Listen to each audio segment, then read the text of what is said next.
This morning, I had the honor of a meeting with women leaders to discuss a pressing and deeply troubling issue, the increasing cases of femicide in our country. The stories of lives tragically cut short and families shattered by this vice demand our immediate and urgent action. It is a stark reminder that we must act swiftly and decisively to protect the lives and the dignity of every woman and girl in Kenya. We know that every 4 out of 5 women killed is out of intimate partner violence, which means that our women are being killed in places they consider safe. I send my condolences and those of these leaders standing here with me to those who are in pain today because of these tragic events. I commend the women leaders for their commitment and the practical proposals and solutions that they have put forward to end this scourge. This challenge requires the combined efforts of government, religious leaders, parents, teachers, civil society, and all citizens of goodwill. Protecting our daughters, sisters, and mothers begin at home, in our communities, and through all other institutions.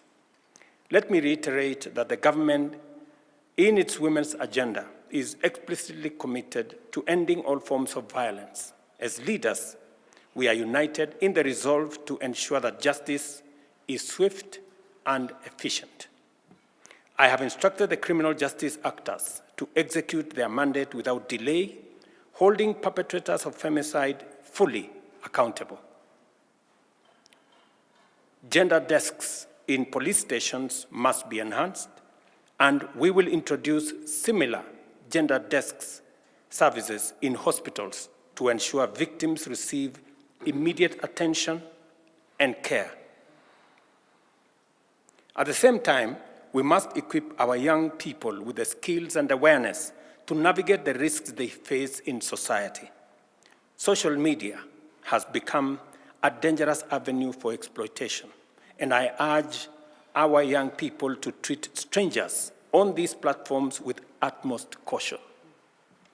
Parents, schools, churches, and community organizations must step up to provide life skills, counseling, and guidance to our young people. We urge religious leaders, too, to use their platforms to speak positively about women leadership, women engagement, and help congregations understand that women's rights are also human rights, creating a positive environment for women and our children. The government of Kenya is committed to ensuring that the structures that respond and support survivors do not re-victimize them.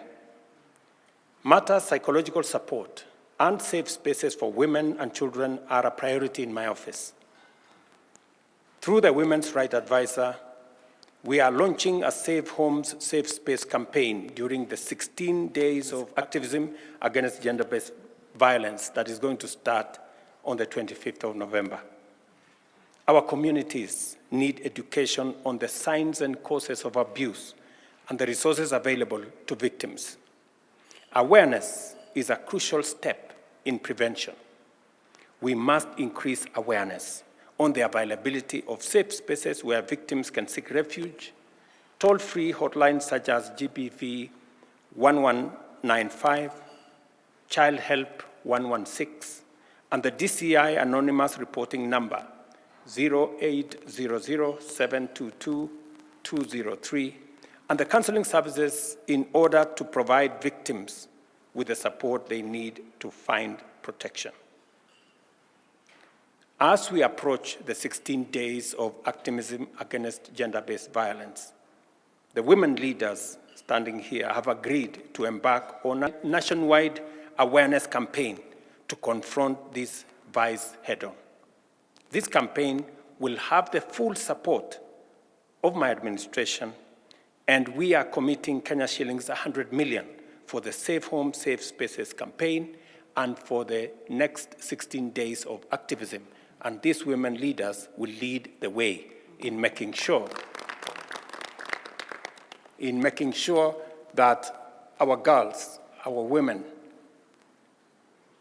are made aware of the dangers they face, especially when they engage with strangers, when they engage with people in social media, in strange places, with strangers. It endangers their lives and it weakens their ability to be able to extricate themselves. I urge every Kenyan to join in this movement, to speak out, to educate, and to stand united against femicide. Finally, parents have a crucial role, and I say so as a parent of 4 girls myself. Be present and approachable for your children. Let us create homes where children feel safe, supported, and loved. A strong family is the first line of defense against the dangers lurking in our society. The women leaders and I stand united in declaring that femicide has no place in Kenya. Together, as a nation, through our concerted efforts, we shall eradicate this vice. We must be relentless in protecting the vulnerable in our midst and unwavering in our mission to create a society where every woman lives in safety, dignity, and freedom from fear. Thank you very much, and I look forward, leaders, to working with you as we join hands, make concerted effort, work together, partner to make sure that we raise the level of awareness of the dangers that our girls, our daughters face in the hands of strangers and in the hands of people who don't mean well for our society. Thank you very much.